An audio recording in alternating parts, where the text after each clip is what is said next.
السلام عليكم ورحمة الله تعالى وبركاته. معكم قناة مطبخ بيتي. نتمنى أن فيديو اليوم يلقى الجميع أحسن الأحوال والظروف.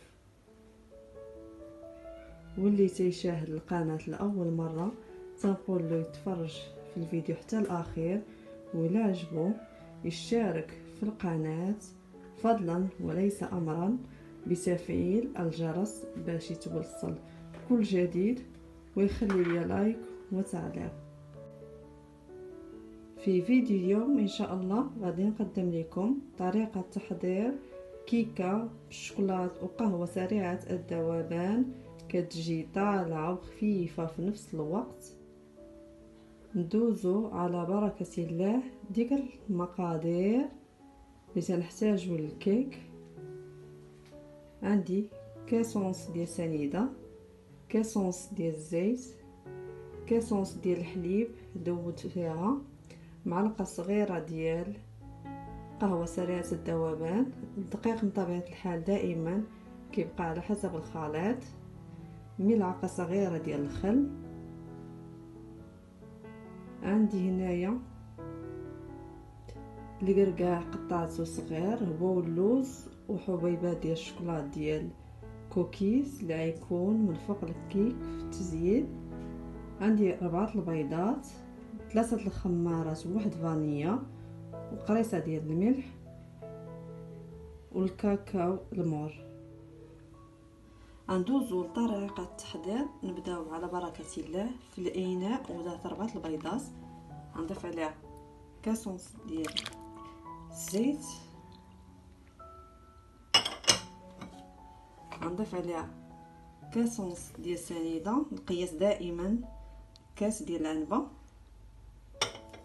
غنحاول نخلط العناصر جيدا حتى تنسجم مع بعضها.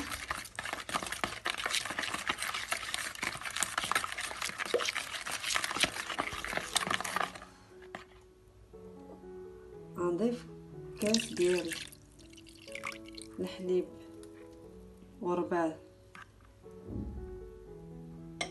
اللي ضبط فيه معلقه صغيره ديال نسكافيه سريع الذوبان.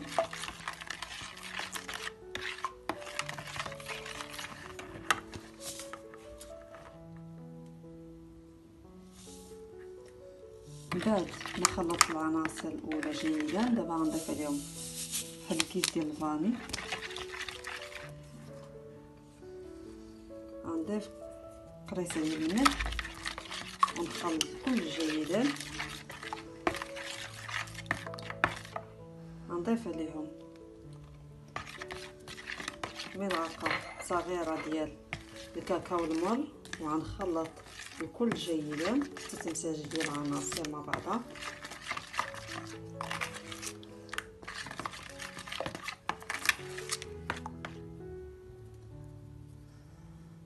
والان غنبقى نضيف الدقيق تدريجيا وانا تنخلط في الخليط.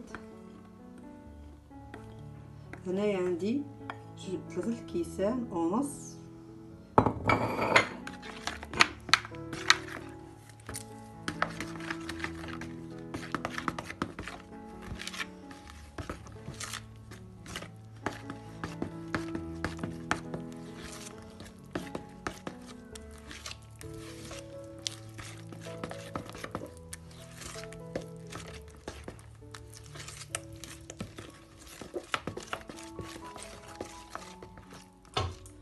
ومن بعد ما خلطت الكيك الان غندوز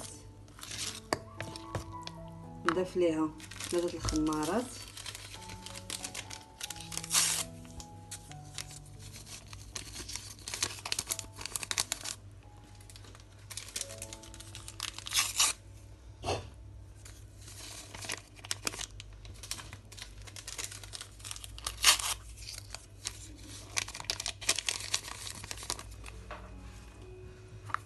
غنخلط الكل جيدا.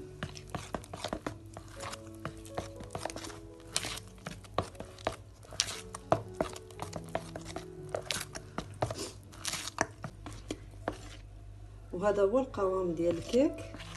لتذكير فقط راني ضفت لوز قريبا نصف كاس ديال الدقيق حيت جاني الخليط خفيف بزاف. الان غنضيف ملعقه صغيره ديال الخل ونحاول نخلط غير بالملعقه.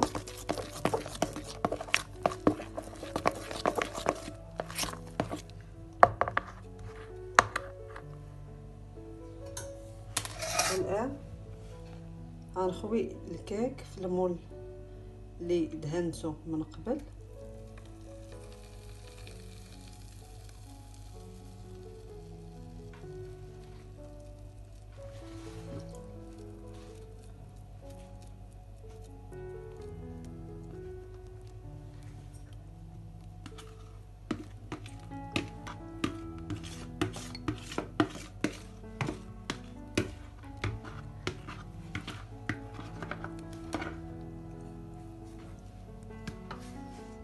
وبالنسبه للمكسرات اللي ذكرت معكم في المقادير اللي هي القرقاع واللوز وحبيبات ديال الشوكولاط ديال الكوكيز، ضفت عليها واحد الملعقه ديال الدقيق باش ما تنزلش ليا لتحت. غنوضعها بهذا الشكل من الفوق. غنمشي بنفس الطريقه ونرجع معكم. وهذا هو الشكل ديال خليط الكيك من بعد ما وضعته في المول اللي سبق لي ودهنته. ومن الفوق عملت له اللوز والقرقاع اللي قطعتهم صغار مع حبيبات الشوكولاط وخلطتهم بملعقه ديال الدقيق. والان غادي ندخلو الفران اللي كيكون بارد وتلاقاو في الشكل النهائي ديال الكيك من بعد ما يوجد. ورجعنا معكم مشاهدينا الكرام في الشكل النهائي ديال الكيك من بعد ما وجد. هذا هو الشكل ديالو كيف كتشوفوا في الصوره، كيجي طالع وخفيف في نفس الوقت. كنتمنى تجربوه وان شاء الله غادي يعجبكم. واللي مازال ما مشتركش في القناه تنقول له الى عجبو فيديو اليوم اشترك فضلا وليس امرا بتفعيل الجرس باش يتوصل بكل جديد. والى اللقاء في فيديو قريب ان شاء الله.